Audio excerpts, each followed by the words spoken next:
So if you're at the trend line, you pretty much have the same chance of doubling as having a long year, right? That's kind of where we are now.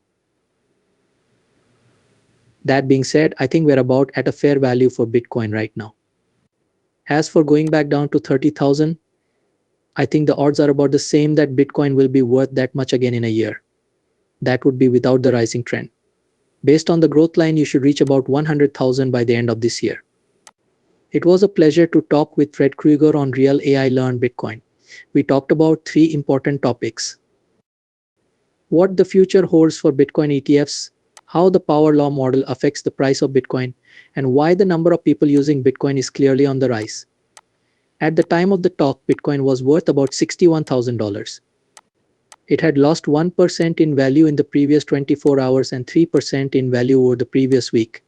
Fred talks about what investors can expect as the debates over regulations and the upcoming election pick up speed. Don't go, it's not possible. Don't miss the bull run in 2025. Learn as much as you can before everyone else. We've put together the best step-by-step crypto cheat guide to help you through this bull run. Find out what crypto is all about and start investing smarter right away. Now, click on the link below to get your special copy for a little less than $10. The first thing that makes me sure is that I believe in this power law. I do believe that this is, in a way, how the price of Bitcoin is changed over time. Besides that, we can also talk about why this is happening. The reason for this is that the number of people using Bitcoin is also rising like a power law. Okay, it's getting bigger like a power law. The power is what's important about a power rule. Okay, so how fast is this growing? After that, it grows at a rate of about t to the power 6. Okay, time isn't moving at the square of time then. It's not getting bigger at the speed of time. To the 6th power of time, it's getting bigger. Okay, that's pretty much how fast Bitcoin is. So you have this crazy growth that's almost exponential, right? It's almost exponential, but not quite. These days, a good way to think about it is that Bitcoin grows around 40% a year.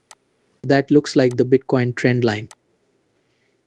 Now, there's a lot of instability around this, right? It also doesn't make much sense when you look at it in a normal area. It's like, okay, that went up a lot in 2017.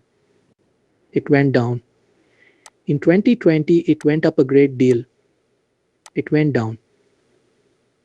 Okay, it's back now. Okay, what does this mean to you?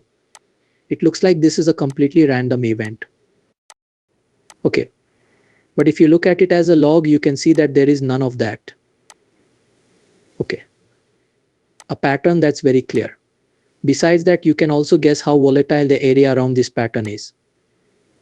Okay, so the instability is pretty much around 3 in terms of logarithms. That means you can go up by 10 to the third power point, which is twice as much, or down by 10 to the third power negative point, which is half as much. As Fred Krueger just said, Bitcoin ETFs have an effect on the market, and the power law model can predict how the price of Bitcoin will move in the future. Now let's talk about why he thinks the number of people using Bitcoin is growing so quickly, even though the market is unstable. This trend of adoption is likely to continue thanks to things like SEC decisions and bigger economic forces. Let Fred Krueger say more. In that case, if I had to guess, I'd say between 50,000 and 200,000, with 100,000 being the middle number. It's kind of for the end of the year. That should give you a lot of confidence that now is a good time to invest in Bitcoin. The CTF is now here, right? We're also likely to go above this on the upside because of the ETF. Okay, we are now in the CTF and the fourth bull market for Bitcoin. Okay, that's why everyone is focused on these halves. That's not how I see things. From my point of view, the right way to look at it is in terms of bull markets. During those bull markets, in a broad sense, the first bull market ran from the start to the fall of Mt. Gox, right? November 2013.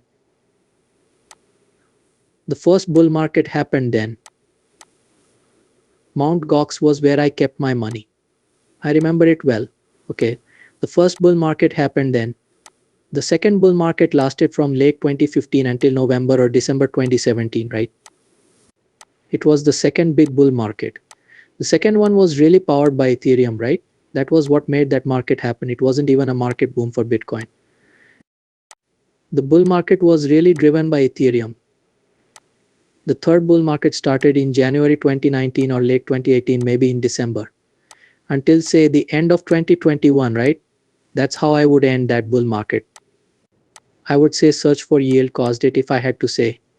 What people were looking for was yield, and they found Celsius, FTX, Luna, and a lot of other things.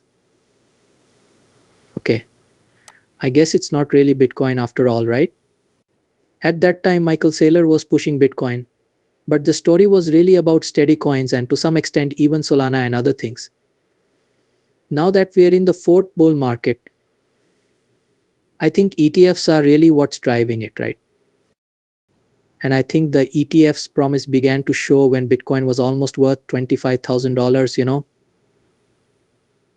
That's what I think. The market is going up. Since the record low point of the last market, the market has gone 4 times as big. We've gone from 15,000 to 400,000. So where can we go from here to the new high? Of course, I think we could go 20 times because that's where you usually go. Like if you go back from, and kind of in the last market, yes, we hit rock bottom at $3,500 for Bitcoin, right? We began 2019 with about 4,000. Okay, we finally reached 69,000, right? Let's call the range from 3,000 to 69,000 20x, all right? Well, that's what we did, even though it seems like a lot. We did even better in the market of 2017. Fred Krueger talks about how institutional interest and adoption trends are very important for Bitcoin's growth in the future. We'd like to know what you think about some things. Do you think that big buyers will continue to drive up the price of Bitcoin? How do you think the use of Bitcoin will change over the next 10 years? Check out these two great movies on your screen for more.